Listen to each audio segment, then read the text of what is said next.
A few days ago, 2K released remasters of the second and the third games from the Mafia trilogy. The owners of the original games have received those definitive editions as a free upgrade, which is a very nice touch. Honestly, I was not planning to replay them in the near future, but I've changed my mind when I saw the size of Mafia II Remaster. Like, holy shit, it's almost 5 times bigger than the original game, so it made me curious about why there's such a huge difference in size. Well, I've played through the first 5 chapters in both versions of Mafia 2, and here's what I found. The most confusing thing about the definitive edition of Mafia 2 is the missing physics option in the settings, but apparently it's still there, and I can confirm this by comparing benchmarks from classic and definitive versions. For some reasons, this option is now tied to the global quality settings, and I'm not sure why developers decided to do that. In the original Mafia 2, enabling physics caused a massive performance drop, and it might get even worse on AMD graphic cards. Also, it looks like the cloth and smoke physics are glitched in the remaster. So yeah, not having a separate option to adjust this stuff is very inconvenient. Speaking about bugs, there are both positive and negative differences. When I launched the classic version of Mafia 2 in 4K resolution, I noticed that the fonts in the main menu and cutscenes were looking weird. Looks like it's a common issue if you'll try to go beyond 1080p resolution in the original game, but thankfully in Remaster this issue was fixed. Another problem that is related to 4K is the 60 FPS cap that the classic version forces if you'll try to use the downsampling. There is no such issue with DSR in Definitive Edition, and you can even set custom frame rate limit in the options menu. But in the Mafia 2 remaster, they've added this pointless launcher that shows up on every startup. I was not able to disable it because the game currently is not saving the changes of this option, along with my resolution settings. Every other option saves just fine, so I'm not sure why those two specific settings are being ignored by the game. And finally, every time I launch the definitive edition, it keeps nagging me about signing up with a 2K account, which I don't have and don't want to create. So yeah, they fixed some problems of the classic version, but at the same time developers broke other stuff.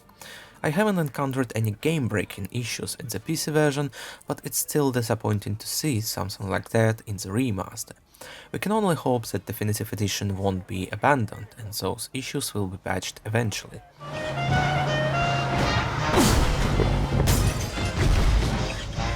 As for performance, at first I've tried to match the settings of the remaster with those that you can get in the classic version. At 4040p resolution with equal graphical presets, the remaster actually performed significantly better, and I gained almost 30 additional FPS average compared to the original game. As for the 4K resolution, I got around 100 FPS average in the remaster, while the classic version was locked at 60 FPS due to the downsampling bug.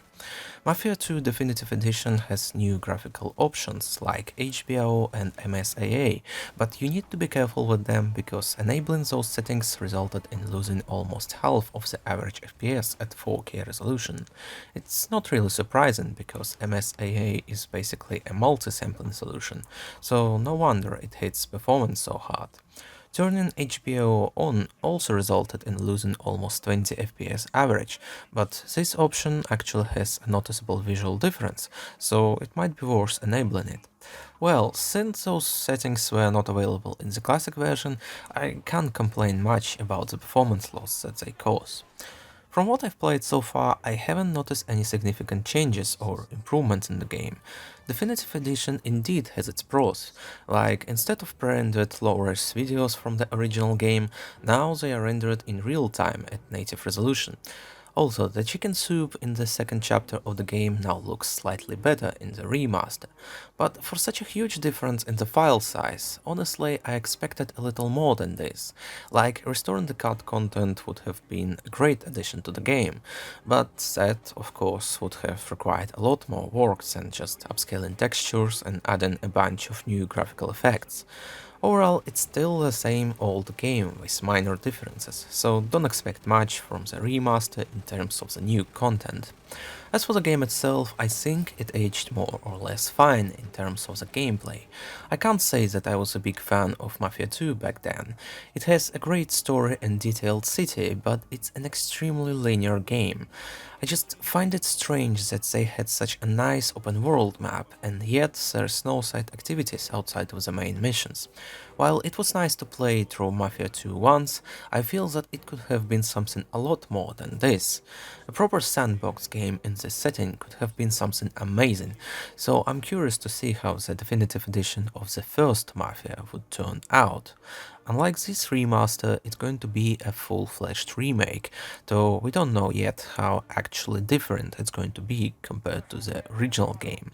That's an interesting topic for another video, so hopefully I'll be able to make it once the Mafia remake will be released this August. In the meantime, I'm going to continue playing Mafia 2 and see if there's anything else that I've missed. So, is it worth getting Mafia 2 Definitive Edition now? I would say no, it's not worth the full price, especially considering how bad our original price is for this game. It's fine as a free update, but for the current price tag, a bunch of visual improvements and including all DLCs is not enough to justify this price in my eyes. Considering that while fixing some old issues, developers introduced new graphical glitches, it's definitely better to wait for a deep sale before getting this definitive edition. Thanks for watching, don't forget to subscribe and stay tuned for more.